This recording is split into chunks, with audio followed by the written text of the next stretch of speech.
Hello there. The opinion of the ECJ Advocate General that the UK can unilaterally revoke its Article 50 letter has put the proverbial cat amongst the pigeons.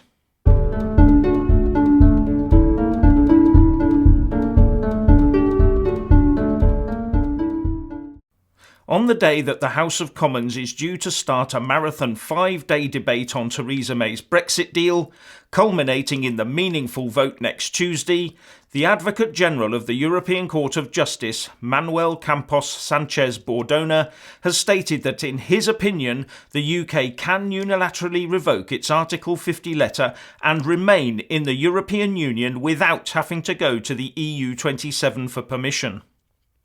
As I pointed out this morning, this is his opinion, but in coming to its decision in the next couple of weeks, it would be unusual for the ECJ not to heed his advice. And isn't it strange that this comes out after weeks of being told that it's May's deal, or no Brexit at all? You could be forgiven for thinking that it's all been choreographed.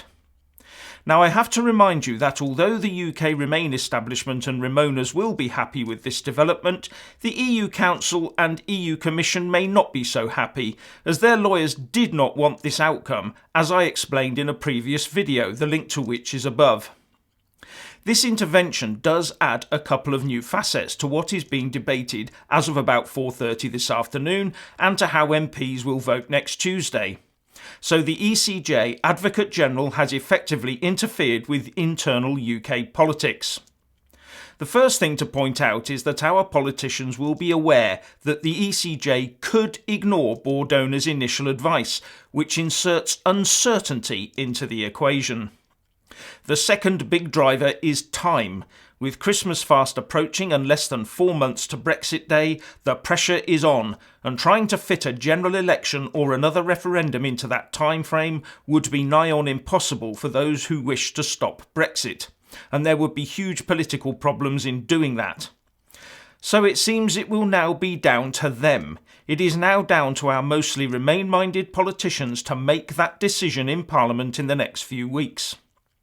So if you are a Leave politician, are you now going to fear the possibility of a Brexit reversal and back Theresa May's deal on the basis that a bird in hand is worth two in the bush? Will this bring round Tory Brexiteers to the PM's way of thinking? And will it make Remain-minded MPs more likely to oppose May's deal in the hope that it will lead to Article 50 being revoked very quickly? Now, one of the authors of Article 50, Lord Kerr, says that should the ECJ agree with the Advocate General in its final ruling, then we could decide to stay in the EU on current terms.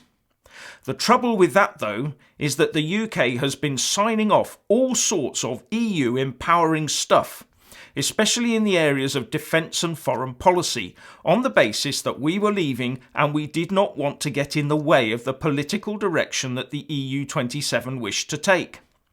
But how much of that new stuff would the UK electorate really agree with? A lot has changed. So arguably the Remainers would opt for a general election or referendum to try and be seen to win over the voters. But as I've already pointed out, there isn't really time, and there are no guarantees. The electorate let them down as they see it in 2016. They might very well do it again. And the Remainer holy grail of exiting from Brexit could be within their grasp if the ECJ decision goes their way. But they have to move fast. The temptation, therefore, to go for broke must be there. Vote down May's deal, go after a vote of no confidence in the government, create as much constitutional havoc as they can, scaremonger like never before, and push to revoke Article 50 to stop the political carnage. Then, in their opinion, the Brexiteers can lump it, as they have had to do since 1973. Finally, the head of the UK Financial Services Regulator, the Financial Conduct Authority, Andrew Bailey, told the House of Commons Treasury Select Committee that the UK is better prepared to protect UK financial services consumers than the EU is, should there be a no-deal WTO exit from the EU. In the context of the EU end of this, he told the committee, There will be consumers who are EU residents and EU citizens, but there will also be UK expatriates living in the EU who fall into that group of EU resident consumers. We obviously are working and doing quite a bit of work with the government on that, but I have to tell you they are in a different place in that sense to the assurance I can give you in respect of UK resident consumers. You could be forgiven for thinking then that the EU has decided not to prepare as they think we will be taking May's Brexit in name only deal, or believe that our politicians will take the step of negating Article 50 altogether. So please let us all know what you think about all of this by leaving a comment below, and thank you for watching. Please do like and share this video, and also subscribe to my channel. And when subscribing, please do remember to press on the little bell next to the subscribe button. That way you'll get an alert every single time I put up a new video.